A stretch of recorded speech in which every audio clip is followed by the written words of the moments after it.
बच्चों, आज हम पढ़ने जा रहे हैं हमारी हिंदी की पुस्तक झिलमिल का पाठ 3, जिसका शीर्षक है शेर और चित्रकार।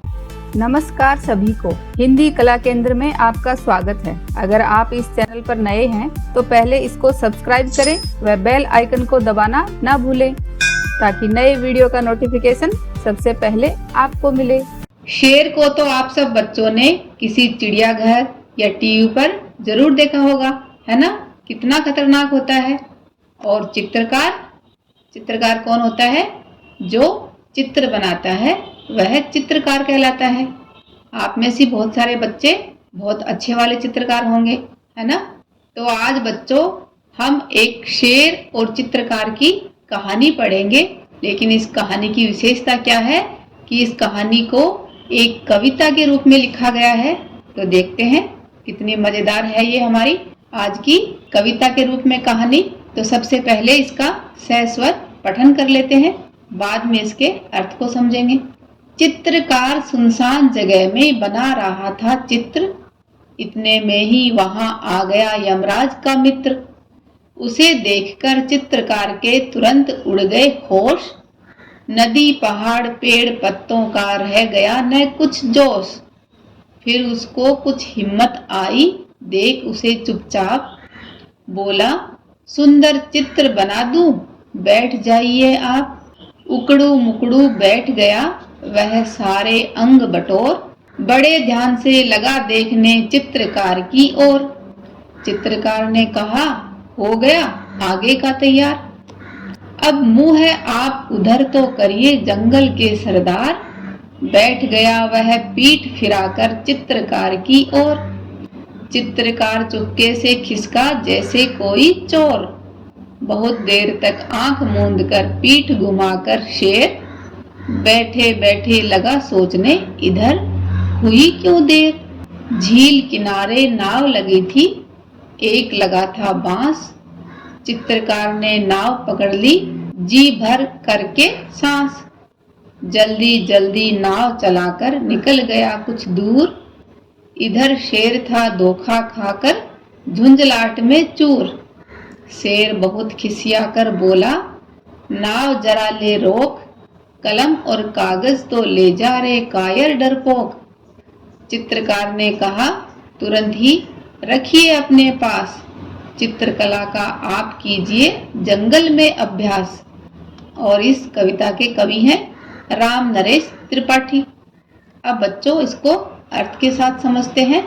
चित्रकार यानी चित्र बनाने वाला, सुनसान जगह में बना रहा था चित्र। ये देखो एक चित्रकार सुनसान जगह यानी जहां कोई न हो, एक खाली जगह में। इतने में ही वहां आ गया यमराज का मित्र। यमराज यानी मृत्यु के देवता। कौन आया? उसे देखकर चित्रकार के तुरंत उड़ गए होश। होश उड़ जाना बच्चों ये एक मुहावरा है जिसका अर्थ है बहुत डर जाना। तो यमराज का ऐसा कौन मित्र आया जिसको देखकर चित्रकार के होश उड़ गए? देखते हैं आगे। नदी पहाड़ पेड़ पत्तों का रह गया न कुछ जोश। चित्रकार यहाँ पर क्यों आया था? उसके सामने जो नदी पहाड़ पेड़ पत्ते जो दिखाई दे रहे थे उनको देखकर वह चित्र बनाने वाला था। तो वह सारा जोश उसका खत्म हो गया, क्योंकि उसके तो होश उड़ गए थे, डर गया था। किसको देखकर? यमराज के मित्र को देखकर। कौन था यमराज का मित्र? चलो आगे पता करते हैं। फिर उसको कुछ हिम्मत आई, देख उसे चुपचाप। जब वह यमराज का मित्र चुपचाप आकर बैठ गया तो उसको देखकर चित्रकार को थोड़ी हिम्मत आई। तो कौन था ये यमराज का मित्र? शेर। बोला सुंदर चित्र बना दूं, बैठ जाइए आप। जब शेर कुछ नहीं बोला, चुपचाप आकर बैठ गया, तो उसको देखकर चित्रकार को थोड़ी देर के बाद थोड़ी हिम्मत आई। तो उसने कहा कि सुंदर सा आपका चित्र बना दूं, आप बैठ जाइए। उकड़ू मकड़ू बैठ गया। उकड़ू मकड़ू क्या होता है? घुटने मोड़कर बैठने की एक मुद्रा होती है। आप बैठकर देखिए उकड़ू मुकड़ू। तो इस तरह से वह बैठ गया वह सारे अंग बटोर। अंग बटोरना यानी सारे अंगों को इकट्ठा करके उकड़ू मुकड़ू बैठ गया। बड़े ध्यान से लगा देखने चित्रकार की ओर और बड़े ध्यान से चित्रकार की ओर मुंह करके देखने लगा। चित्रकार ने कहा, हो गया आगे का तैयार। जब आगे से चित्रकार ने बना दिया तो कहा, यह आगे का तैयार हो गया। अब मुंह है आप उधर तो करिए जंगल के सरदार। जंगल के सरदार, आप थोड़ा अपना मुंह उधर कीजिए, यानी आगे का तो पार्ट मैंने बना दिया, अब पीछे का बनाना है। जंगल के सरदार यहाँ पर किसके लिए कहा गया है? शेर के लिए। बैठ गया वह पीठ फिराकर बैठना, यानी चित्रकार की ओर अपनी पीठ को घुमाकर बैठ गया। अब उसका शेर का मुंह किस तरफ था? नदी के किनारे की तरफ, और चित्रकार की तरफ उसकी पीठ थी।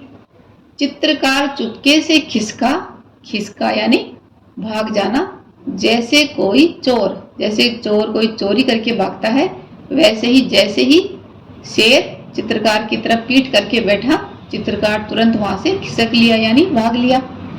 बहुत देर तक आंख मूंदना यानी बंद करके पीठ घुमाकर शेर, बहुत देर तक शेर तो अपनी आंखें मूंद कर बैठा था, बंद करके बैठा था कि चित्रकार उसकी फोटो बना रहा है, और उसकी पीठ किस तरफ थी? चित्रकार की तरफ। बैठे बैठे लगा सोचने, इधर हुई क्यों देर। जब आगे की तरफ जब उसका चित्र बनाया जा रहा था तो चित्रकार ने तुरंत बोल दिया था ना कि बस हो गया आपके आगे का। अब इधर जब पीठ घुमाकर बैठा शेर, तो वह मन ही मन सोच रहा है कि इस तरफ इतनी देर क्यों लग रही है। झील किनारे नाव लगी थी, एक लगा था बांस। उसी समय जो झील थी उसके किनारे चित्रकार जो चित्र बना रहा था, उसी के किनारे एक नाव लगी हुई थी, साथ ही नाव के साथ एक बांस यानी बांस से बनी हुई लाठी भी थी। चित्रकार ने नाव पकड़ ली, जी भर करके अपने सांस को रोककर उसने भागकर नाव को पकड़ा। जैसे ही उसने नाव को पकड़ा तब उसके जी में जी आया, यानी उसके सांस में सांस आई। अब उसे थोड़ी राहत महसूस हुई, क्योंकि पहले तो वह शेर को देखकर बहुत डरा हुआ था। जल्दी जल्दी नाव चलाकर निकल गया कुछ दूर, इधर शेर था धोखा खाकर झुंझलाहट में चूर। झुंझलाहट का अर्थ है गुस्सा और चूर का अर्थ है लीन या डूबा हुआ। जब शेर को तो धोखा मिला ना, क्योंकि वह तो सोच रहा था कि उसका चित्र बनाया जा रहा है। जब उसने पीछे घूमकर देखा और वहां पर उसे कोई दिखाई नहीं दिया तो वह गुस्से में था। शेर बहुत खिसियाकर यानी बहुत ही क्रुद्ध होकर बोला, नाव जरा ले रोक, कलम और कागज तो ले जा रे कायर डरपोक। कायर यानी डरपोक या बुजदिल, कि अरे बुजदिल डरपोक, तेरा कागज और कलम तो ले जा। लेकिन चित्रकार तो बहुत डरा हुआ था। चित्रकार ने कहा, तुरंत ही उसी समय चित्रकार ने कहा, रखिए अपने पास चित्रकला का आप कीजिए जंगल में अभ्यास। चित्रकार ने कहा कि भाई मुझे तो नहीं चाहिए, आप ही इस चित्रकला का अभ्यास अपने जंगल में करना। इस तरह चित्रकार अपनी जान बचाकर भागा। और इस कविता को लिखा राम नरेश त्रिपाठी ने। बच्चों, इस कविता के अभ्यास प्रश्नों को इसके भाग 2 में करेंगे। अगर हमारे वीडियो बन ही रहे हैं आपके फेवरेट, तो फिर क्यों ना करें इनको लाइक, सब्सक्राइब और रिकमेंड। हमें और बेहतर बनाने के लिए आप कर सकते हैं कमेंट। धन्यवाद।